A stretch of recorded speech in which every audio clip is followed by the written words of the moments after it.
E o Cidadão CUT de hoje vai trazer um quarto zagueiro que jogou no Botafogo da Paraíba.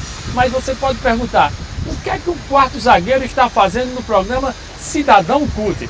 Eu sei que futebol também é cultura, mas o problema é que além do quarto zagueiro, ele jogava em outras posições. Eu estou aqui com o Ricardo Anísio. Bem-vindo, Ricardo. Obrigado, Ricardo, além de zagueiro, para você que não sabe, eu acho que todo mundo sabe, Ricardo é jornalista, escritor, poeta, crítico musical.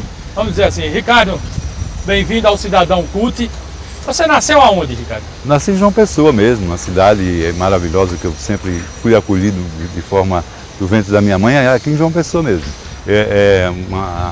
Isso para mim é uma honra, um orgulho, até porque na minha geração poucos eram os pessoenses.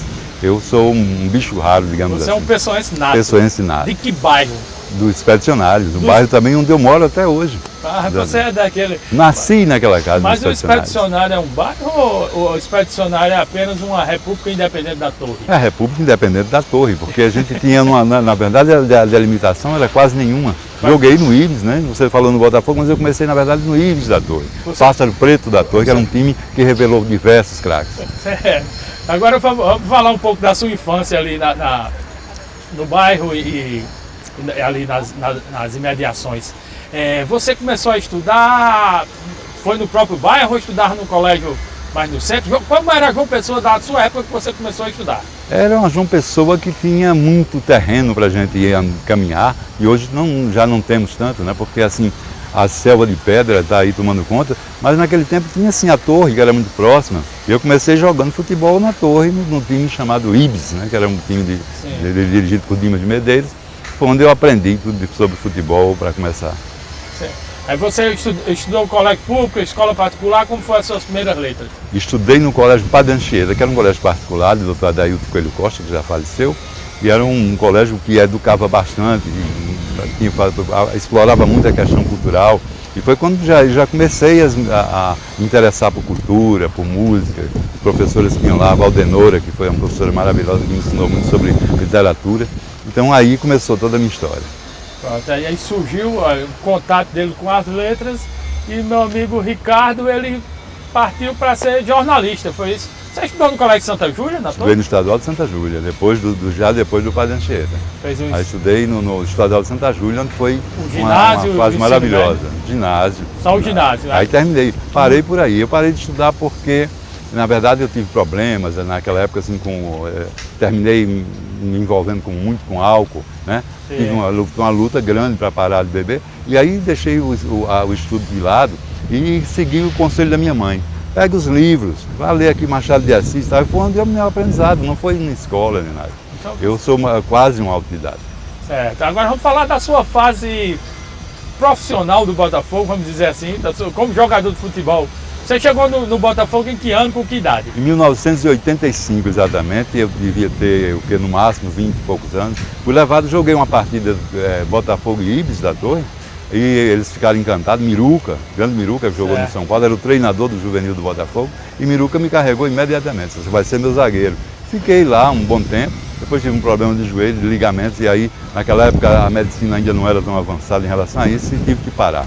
Mas vira assim um zagueiro, um porte, um rapaz de porte. Qual era o seu estilo? Seu estilo era violento, como nas críticas? Não, era mais ou menos. Eu justamente era um zagueiro que tinha muita técnica, mas quando a parada estava complicada, eu dava muito pontapé. Eu acho que o zagueiro que não dá pontapé não espanta o atacante, ele fica muito à vontade. Você tem que dar pelo menos 2 pontapés iniciais no cara para ele não ficar muito à vontade quando domina a bola. Quando está de costas, ele sabe que vai levar pancada. Pois é, mas e você carregou esse estilo para o lado jornalístico, não? Quando você fazia crítica? Carreguei sim, eu bati muito também como jornalista. Aliás, até hoje tem gente que passa por mim há um mês atrás. Uma moça estava conversando com uma amiga e tal. Aí quando a amiga me apresentou, eu disse que era Ricardo Anísio. Ah, filha Maria, você acabou com o bicho do meu pai. Você... Assim, as coisas, isso acontece muito. As pessoas começam a ficar com raiva de mim, mas eu não posso, eu não sei. É um negócio, eu tento até às vezes ser mais brando. Quando eu vejo que estou batendo, não tem como o zagueiro era também. Mas agora, já entrando no jornalismo, como foi seu primeiro emprego como jornalista? Rapaz, casual. casual. Meu tio, João Manuel de Carvalho, era um dos sócios do Correio da Paraíba, quando o Correio ainda era na Barão do Triunfo, que era de Aloysio Moura e de mais outros empresários, e ele me chamou para ser revisor. Já lia muito a essa altura, como autodidata, mas eu lia bastante, minha mãe me passou muitos livros, e aí fui para o Correio da Paraíba na Barão do Triunfo como revisor. Aí fiz um texto uma vez sobre o rock, sobre o movimento punk, inclusive. E aí eles gostaram do texto e eu comecei a escrever para o Caderno de Cultura. De Cultura. Você já começou no Caderno de Cultura? No Caderno de Cultura, em 1978, exatamente. Você se lembra, assim, na época, qual era o movimento musical, assim, que estava na onda, ou se tinha alguma? Me lembro bem, me lembro que o movimento era muito assim, ligado com Carlos Aranha, Pedro Osmar, aquelas coisas todas. É Cleodato Porto, que foi um cara que até hoje é esquecido, também, mas o Cleodato Porto, rapaz, que era um músico fantástico e até hoje ninguém fala, né? As pessoas, a memória da gente está ficando apagada. E acho que a gente precisa retomar essa memória.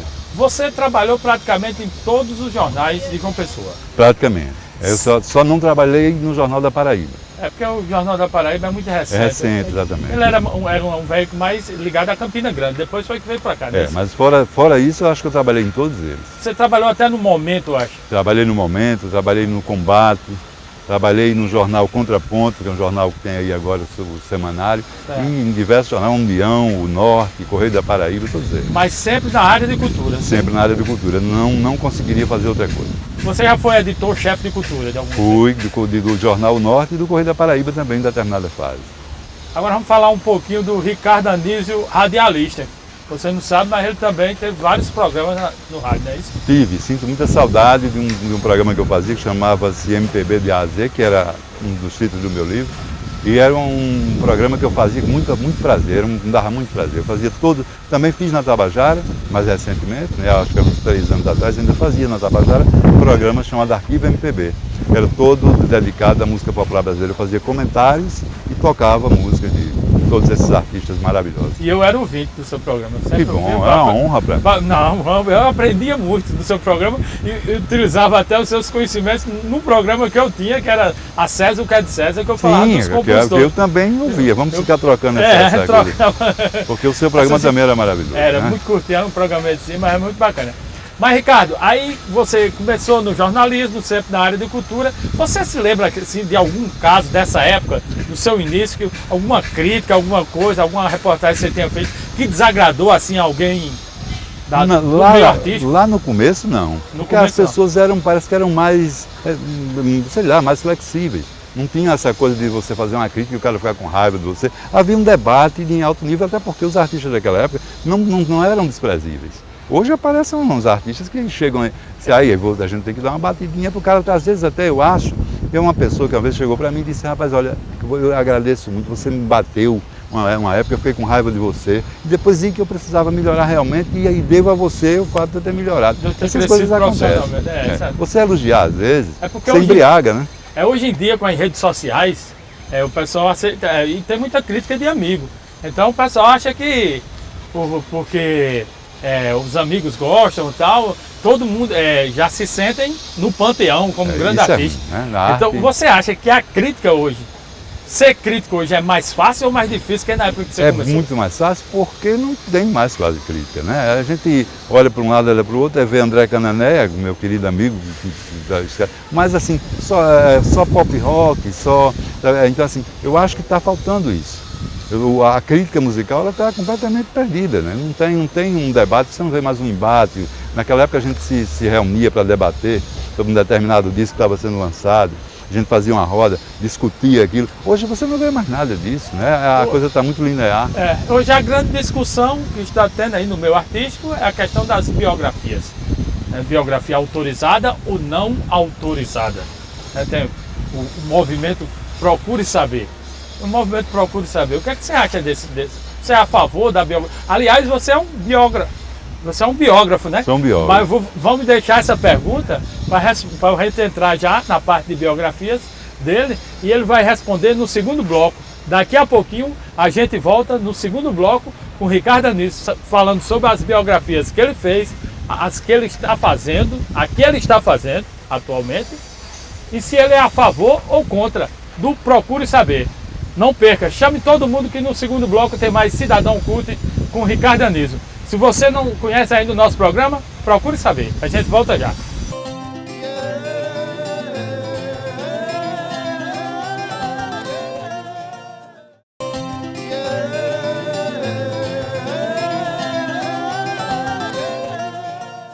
Estamos de volta com o seu Cidadão Cult e continuando no tema das biografias. E eu estava perguntando aqui a Ricardo sobre o movimento Procure Saber. O que é que você acha disso aí, o pessoal Caetano, Gil, Roberto Carlos? O que é que você acha desse movimento Procure Saber? Acho uma bobagem, sabe? Agora teve uma coisa positiva. Foi que Caetano teve coragem de romper com Chico Buarque, falar mal de Chico Buarque. Eu achei isso fantástico. Já foi um grande ganho nessa polêmica, né? Porque o Caetano saiu brabo, rompeu com o Chico Buarque, falou grosseiramente com o Chico Buarque. Então eu achei muito interessante, porque na verdade eu acho que as biografias devem ser lançadas. Agora, se você tem alguma coisa a contestar, você tira o livro de circulação, vai na justiça e você consegue isso naturalmente. Toda a vida você fez biografia. Por que essa polêmica só veio aparecer agora?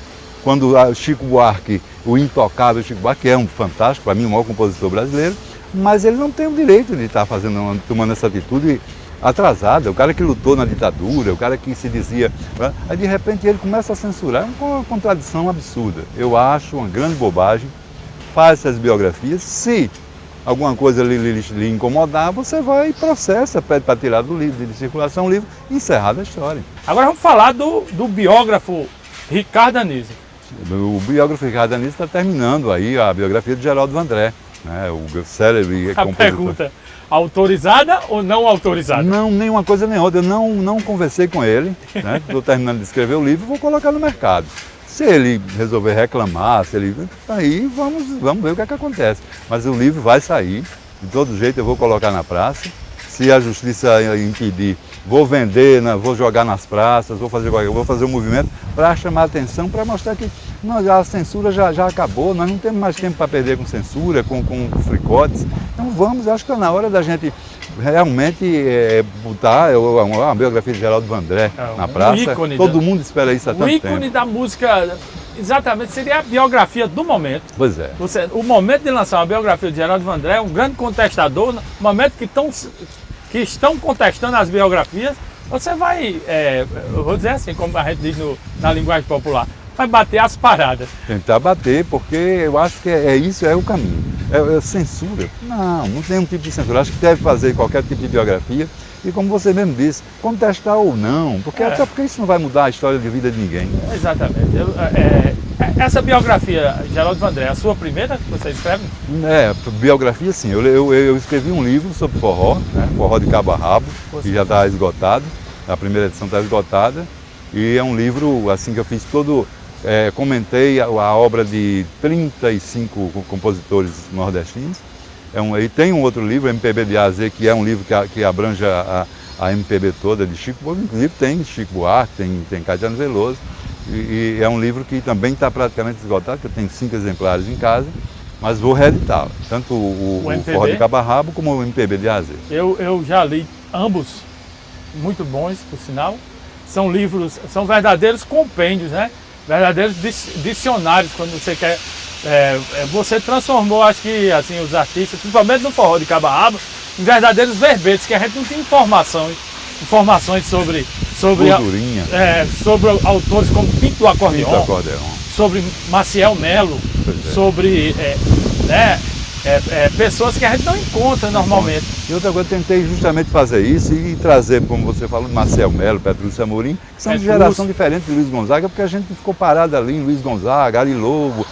Eu acho que o povo tem que ver, tem que ouvir Maciel Melo, que é um gênio da raça, né? E aí eu acho que está na hora da gente começar a quebrar esses mitos de Luiz Gonzaga, fantástico, mas vamos ver aí também Maciel Melo, que não fica atrás de Luiz Gonzaga, na minha opinião. Eu acho que o Maciel Melo, no mesmo nível, se não melhor do que todos esses grandes ícones do forró. A gente vai falar disso também daqui a pouquinho, quando a gente entrar mais para ele fazer as críticas musicais dele. Aí tem o Forró de Cabo a Rabo, o MPB de A a Z. No MPB de A a Z também você faz um apanhado assim, da música popular brasileira? Da música popular brasileira, desde Adoniran Barbosa e até Zé Ramalho, que é justamente De o Aze. Do Aze, de Adoniran Zé. É, Zé Ramalho. É sensacional também esse livro, já esgotado. Mas você também é poeta. Também. Tem o lado... E curiosamente, embora eu seja um apaixonado pela música, a poesia é que me ganha. A poesia me toma, é o que me acho mais bacana, muito mais interessante do que fazer esses livros sobre música. Eu faço mais por uma questão, né, Vamos dizer assim, a poesia é sua cachaça hoje. É minha cachaça. A poesia é minha cachaça porque é minha cachaça, é minha amante, entendeu? E os livros de música são coisas assim, mais históricas, mais informativas, né? E a poesia me toma. A poesia é uma coisa curiosa. Eu estou em casa dormindo, aí acordo com uma poesia pronta na cabeça, parece que cai de paraquedas na cabeça da gente. É uma coisa mágica. Você capta, né, no ar, assim, né? Não sou catalogado como um grande poeta, os críticos falam razoavelmente dos meus livros, mas isso não me interessa no momento, até porque eu estou acostumado com crítica, fazer e receber crítica. Como é que Ricardo recebe as críticas sobre os trabalhos dele? Como eu bato muito, eu tenho que receber bem, porque como é que seria uma contradição se eu não recebesse bem a crítica do jeito que eu bato nas pessoas quando eles fazem discos horrorosos. Mas você já sentiu que em alguma crítica assim teve um tom de revide mesmo? Teve sim. Meu querido amigo André Cananella já me escreveu um texto que eu acho que teve sim a ver com isso, mas ele é meu amigo, não foi nada, não tivemos nenhum atrito com isso, continua. Até porque eu recebo bem a crítica, eu não tenho nenhum problema com a crítica. Quantos livros de poesia você já tem editado? 5 livros. 5 livros. Você lembra os títulos aí? Lembro. Canção do Caos, que eu fiz uma trilogia. Canção do Caos. Primeiro eu comecei com essa trilogia, Canção do Caos, Canção do Fogo, Canção do Abismo. Depois veio Florilégio, veio veio o Florilégio, depois veio um livro fraco, eu nem me lembro mais do título, porque era um livro, meu primeiro livro, eu escondi. Eu fiz uma coisa que uma vez um amigo meu disse que tinha escondido todos os primeiros discos que ele tinha gravado. Eu fiz a mesma coisa, eu tinha criticado tanto o cara, e peguei e toquei fogo em todos os primeiros. Eram muito ruins, os meus 2 primeiros livros são simplesmente terríveis. Não, mas você é muito crítico.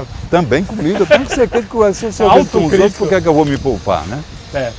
A gente está chegando já ao final do segundo bloco. E agora, já que a gente entrou na crítica, o negócio está pegando fogo, inclusive o primeiro livro dele já pegou fogo também. Literalmente. A gente vai voltar agora no terceiro bloco e ele vai fazer pequenas críticas sobre os artistas que você conhece, tudo que você queria saber, mas nunca teve coragem de perguntar a Ricardo Anísio. Daqui a pouco, no terceiro bloco do Cidadão Cult. Não sai daí!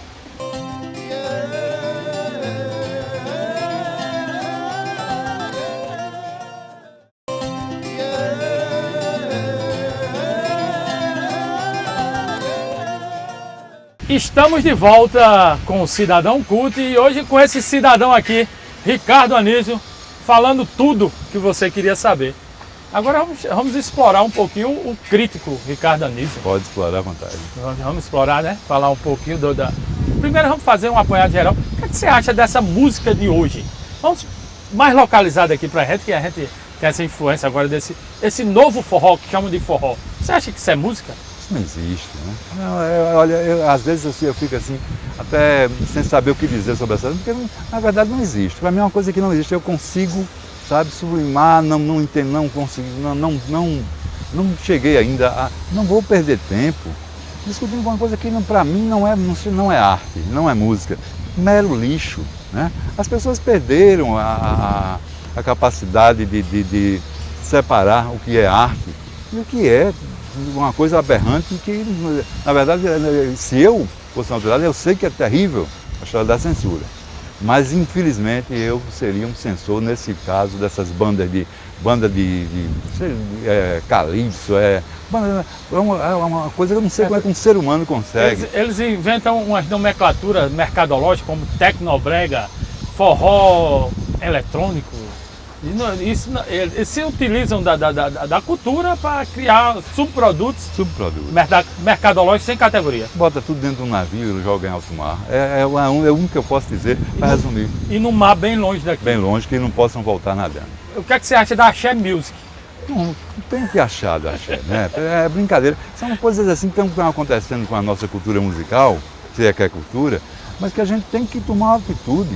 Você liga um rádio aí com exceções de 2 ou 3 emissoras no máximo, aí estão coisas lá que, para mim, verdadeiras bizarrias, são coisas, ciclos dos horrores. Tem que acabar com isso, estão transformando umas pessoas medíocres em celebridades com a arte que não é arte, né? Que é verdadeira apelido, é verdadeira, sei lá o quê, um arremedo do que quem teve Cartola, quem teve Nelson Cavaquinho, não pode se dar ao direito dessas coisas estarem por aí, né? Permeando. E se é a droga está aí, o povo está usando droga, está aí. Droga pior do que essa submúsica, subcultura, não existe.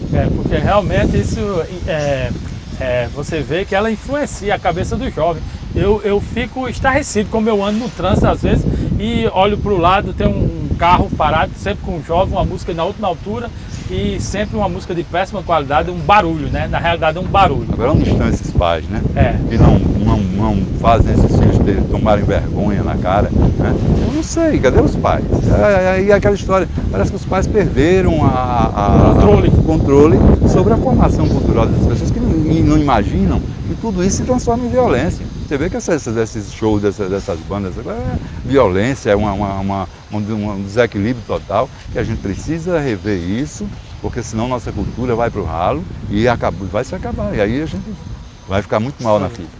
Mas vamos falar de coisa boa. Eu vou citar alguns artistas e você vai dizer o que é que você acha dele e da obra dele rapidamente, assim, como por exemplo, Jacques do Pandeiro.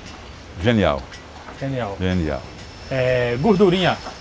Não menos genial do que Jacques. O casamento perfeito. Vamos continuar por aqui no forró, assim, perto da gente.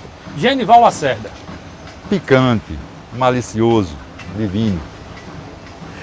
Marinês. A maior voz desse país. Elba Ramalho.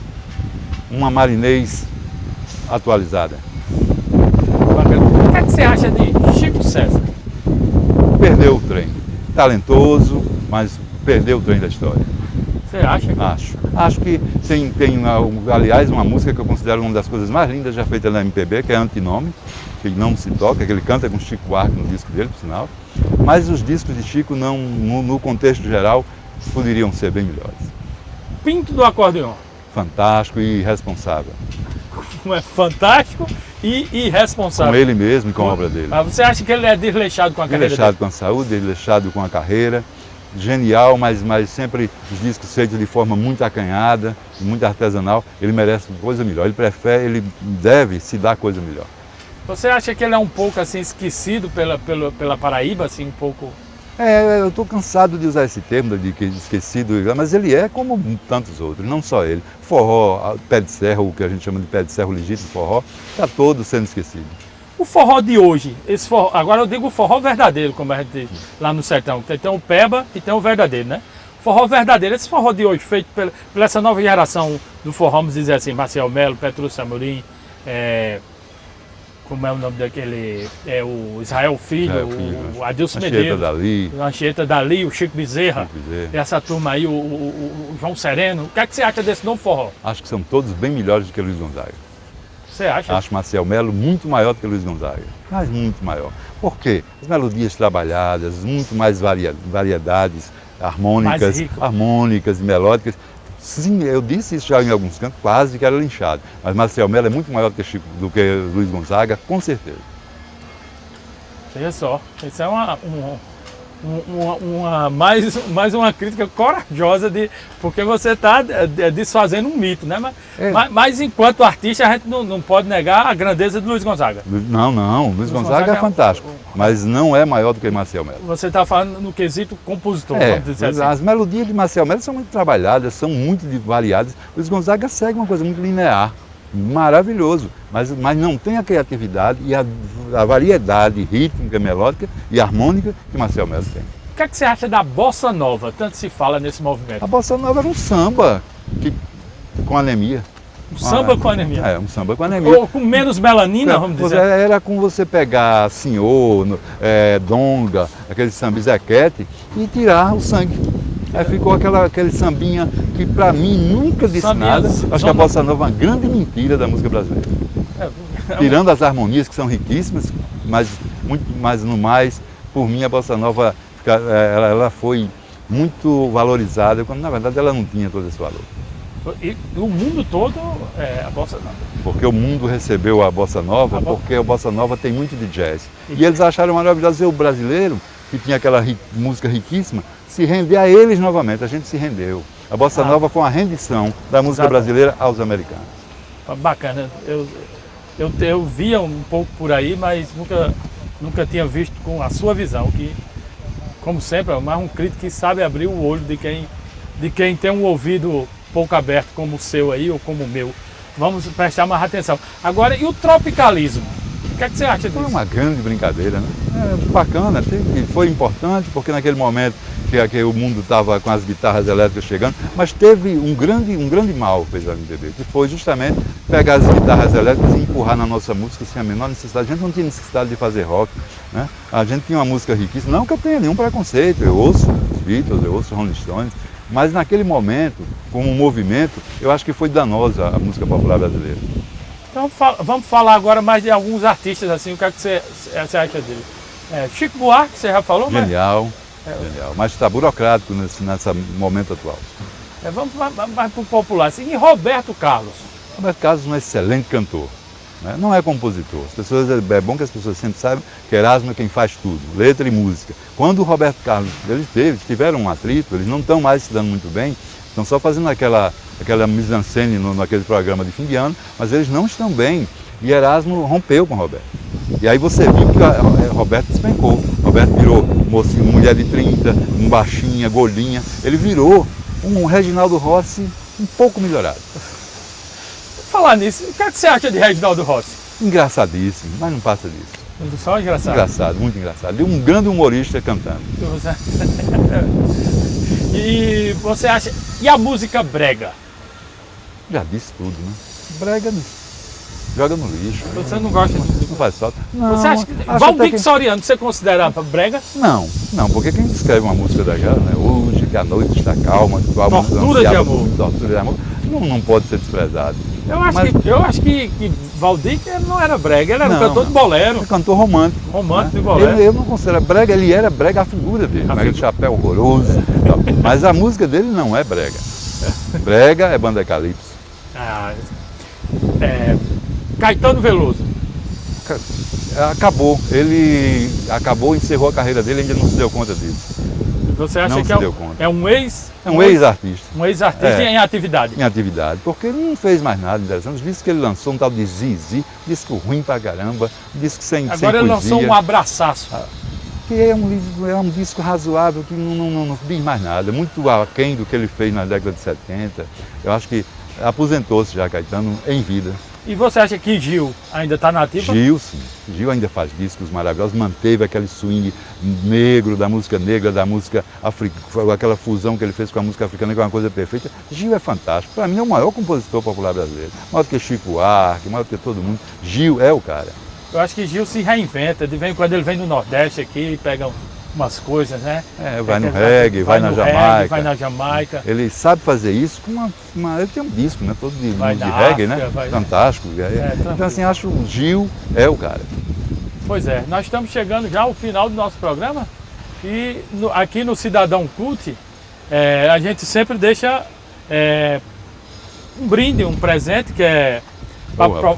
Uma honra para mim. Quando é um artista, um compositor, um poeta como você, a gente diz que é para você beber nas suas fontes e pegar novas inspirações. Mas como você é crítico, é também para você tomar um antiácido quando for criticar o programa ou o apresentador. Com certeza. Vou pensar duas vezes antes de fazer isso e dizer aqui que, infelizmente, eu não bebo. Senão meus amigos lá do Casabá vão ficar com inveja da caneca, mas eu vou guardar com muito carinho, vou beber café e muita água. Pois é. Então, foi uma honra, um prazer receber aqui, falar um pouco de música, de poesia, de biografia com esse grande jornalista, com esse grande escritor e com esse grande poeta que, apesar de não se achar, eu acho, Ricardo Anísio. Nós voltamos na próxima semana com mais um Cidadão Cult aqui na sua TV Cidade, canal 8 da NET. Até lá!